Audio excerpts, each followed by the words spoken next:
लोगों ने कंपटीशन के शब्द को ही गलत समझा हुआ है मेरे हिसाब से। मेरे हिसाब से कंपटीशन का मतलब होता है खुद को बेहतर करना, बिल्कुल। और लोग ये सोचते हैं मुझे उससे बेहतर होना है सामने वाले से। जबकि है कि तो ये है कि बढ़िया से खूब, खूब से बेहतर तलाश कर। बिल्कुल। मतलब अपने लिए बढ़िया से खूब, खुद को बेहतर करना है। हम जो कंपैरिजन में पड़ गए, देखो मैं कंपैरिजन शब्द के लिए एक हमेशा लाइन बोलता हूँ सर, कंपैरिजन और तुलना, इसकी हिंदी क्या हुई? तुलना। मैं लोगों से कहता हूँ यार, मैंने शब्दों पे बहुत काम किया सुशील सर। हाँ जी। मैं लोगों से बोलता हूँ यार, तुलना शब्द के शुरू में तू आया हुआ है, तू। बिल्कुल। ऐसा काम कर क्यों रहे हो जिसमें आप से तू बन जाओ? तू बन जाओ। बिल्कुल। कंपैरिजन शब्द में आया है सर कम कम कम। कंपैरिजन बोलते ही उसको जो तुम्हें कम कर दे, जो तुम्हें कमतर कर दे, घटिया बना दे, बिल्कुल। और तुम ऐसे काम में पड़ गए। सर यहाँ कहीं ना कहीं आपको बोल्ड स्टैंड लेना पड़ेगा। एक दिन अपने साथ बैठ, एक्चुअली सर क्या हो रहा है, आदमी अपने साथ बैठने, किताबें रिसाले ना अखबार पढ़ना, मगर इस दिल को हर रोज एक बार पढ़ना। सुशील सर, ये कहा जाता है कि इंसान दुनिया से झूठ बोल सकता है, खुद से नहीं। मैं कहता हूँ यही दुनिया का सबसे बड़ा झूठ है। इंसान सबसे बड़ा झूठ खुद से बोलता है। जो इंसान गलत करता है वो शीशे में अपने आप को बड़ा अच्छे से देख लेता है। अच्छा, कुछ हर इंसान को पता है ये जो मेरे साथ हो रहा है, मैं जो मेरी वजह दुखी से हूँ, उसे मालूम है मैं जो दुखी हूँ ना, वो अपनी खुद की वजह से हूँ। बिल्कुल। मेरे गलत डिसीजन, मेरी कुछ भी मेरे ढल्लेपन। एक बोले जी हमारे तो रिश्तेदारों ने मदद नहीं करी, हमारे तो दोस्त थोड़े से। अच्छा, मैं अब दूसरी पॉइंट पा रहा हूँ सर। मान लिया दुनिया बुरी है, मान लिया रिश्तेदार बुरे हैं, बिल्कुल। मैं मान लिया दोस्त भी बुरे हैं। मेरा सवाल, अमर चौधरी आईएएस बनना चाहता है और मेरे रिश्तेदार बुरे हैं, कैसे रोकेंगे अमर चौधरी को आईएएस बनने? बिल्कुल। मुझे एक तरीका बताओ कि मेरा कोई बुरा रिश्तेदार है, वो मुझे आईएएस बनने से रोक कैसे लेगा? मेरी किताब फाड़ के चला जाएगा, मेरा रोल नंबर यूपीएससी का छुपा लेगा कहीं, या मैं जो दिमाग में सुबह से 7-8 घंटे 10 घंटे तक पढ़ूंगा, रात को आके मेरे दिमाग खोल के वो पढ़ाई निकाल के ले जाएगा। अगर कोई मेरा बुरा रिश्तेदार मुझे रोकना भी चाहे, मुझे तो बताओ कैसे रोक सकता है वो? बिल्कुल। मेरा कोई दोस्त चाहता है मैं कलेक्टर ना बनूं, यूपीएससी क्लियर ना करूं, वो मुझे रोक कैसे लेगा? मुझे तो ये बता दो बस आज तक। बिल्कुल। तो फिर क्यों गीत गाए जा रहे हो? एक्चुअली हमें अपने आप की मेहनत ये स्वीकार नहीं करना, ये एक्सेप्ट नहीं करनी कि मैं नहीं कर रहा हूं कुछ, मैं मेहनत नहीं कर रहा हूं, मैं आलसी हूं, इसे स्वीकार करने के लिए मैं तैयार नहीं हूं। और दूसरी बात मैं कहता हूं, मैं मान लेता हूं किसी कंपनी में आपके साथ बहुत बुरा हो रहा है, दम रखो ना कंपनी छोड़ने का। बिल्कुल। अगर आप में इतना टैलेंट है, इतनी योग्यता है, मतलब आप उसी कंपनी में रहो। अब एक तो डरना, ऊपर से कश्ती पे शक करना, अब यार मेरे ऐसे तो दरिया पार हो नहीं सकता। बिल्कुल। और शायद ना वही चीज कि हम दुनिया में ब्लेम बड़ी जल्दी कर देते हैं। कुछ चीजें होती हैं जैसे खुद पे मेहनत नहीं करनी। हमारे में जैसे हर स्पिरिचुअलिटी के गुरु से मिलोगे तो वो ये कहते हैं कि अगर आपके साथ किसी ने बुरा भी किया तो माफ कर दो। वो हमेशा पॉजिटिव बात करते हैं, माफ कर दो। इसका मतलब ये नहीं होता कि सामने वाले इंसान के साथ गलत नहीं होगा, यूनिवर्स आपको वो लौटाएगा जो आपने शायद सामने वाले के साथ किया। तो अगर आपने गलत किया है, और जैसे आप कह रहे हो कि मैं आईएएस अगर तैयारी नहीं करूं, या मान लो तैयारी करूं नहीं बन पाऊं, तो उसमें भी यूनिवर्स खेलता है। अगर आपकी मंशा साफ हो तो आप हमेशा मेहनत आपकी रंग लाएगी। बहुत बड़ी बात कह दी आपने सर। मैं इसे 2 पॉइंटों से जोड़ता हूं सर। हाँ जी। मैं दूसरी बात भी कहता हूं, एक चीज और समझिएगा सर।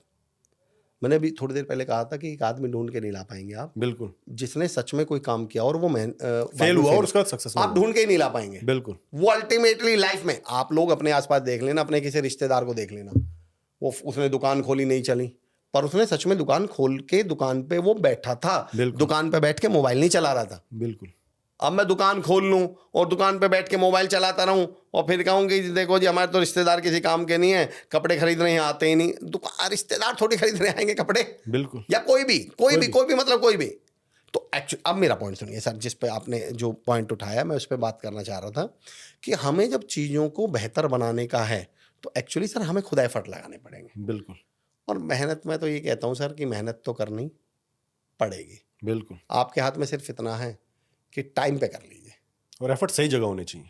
और सही पे तो आपने कमाल की बात कह दी। चलिए ये भी बताता हूँ, पहले मेहनत पे आ जाऊँ फिर सही पे आता हूँ। बिल्कुल। पहला पॉइंट तो सर मेहनत करनी पड़ेगी। बिल्कुल। यक्ष मेरा अपना मानना है, मैं हमेशा कहता हूँ कि भाई मेहनत तो करनी पड़ेगी। यक्ष आसव पीते हैं, दैत्य मदरा पीते हैं, भंवरे मकरंद पीते हैं, राक्षस खून पीता है, मनुष्य दूध पीता है, और कामयाबी पसीना पीती है।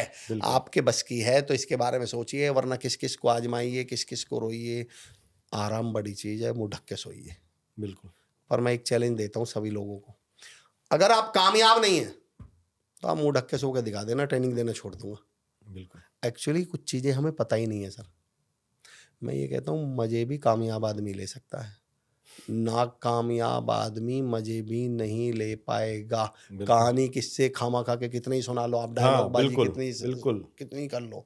एक तो हमने गरीबी को और कमजोरी को इतना ग्लोरीफाई कर रखा है पैसे के केस में। बता, आपने बहुत सारे ऐड देखे होंगे, हर रिच कपल को झगड़ता हुआ दिखाया जाएगा। बिल्कुल, वो गाड़ी में बैठ के झगड़ रहे हैं आपस में, बिल्कुल। फिर वहीं से एक साइकिल पे जा रहा है कपल, हाँ, कि वो बड़ा खुश है आपस में। और वो आपस में हंसते।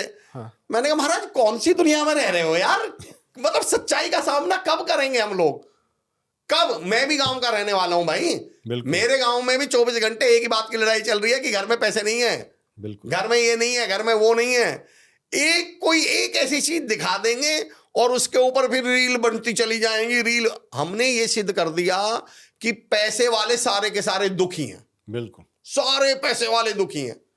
मैंने कहा भाई साहब महाराज कब सच्चाई का सामना करोगे, कब तक अपने आप से झूठ बोलते रहेंगे, कब तक हम अपने आप को आपके पास नहीं है इसलिए आप कब तक हम अपने आप को बहकाते जस्टिफाई रहेंगे, कर रहे हैं और क्या ना होने की वजह से हम खुश हैं। और दूसरा, अगर वो पैसे वाले परेशान है या दुखी हैं तो क्या पैसे होने की वजह से दुखी हैं? उनके दुखों का 100 कारण और हो सकता है।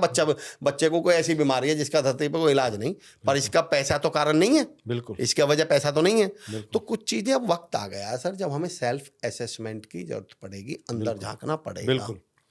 एक लड़का, सेल्फ असेसमेंट पे मुझे एक पॉइंट याद आता है सर। एक लड़का मेरी जिंदगी में 2-3 किस्से ऐसे रहे सर जिसने मैं भी, देखो सर हम भी ये सब सोचते थे पहले, बिल्कुल। पर ये किस्सा और उसके बाद मैंने सेल्फ असेसमेंट पे इतना काम करना शुरू किया, सर।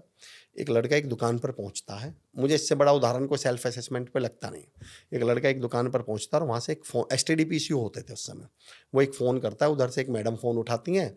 लड़का बोलता है मैडम मुझे अपने यहाँ माली रख लो। मैडम बोलती है बेटा मेरे यहाँ तो माली है। लड़का बोलता है मैडम मुझे रख लो, उसे हटा दो। मैडम बोलती है नहीं मेरा माली बहुत अच्छा है, मैं उसे नहीं हटाऊंगी।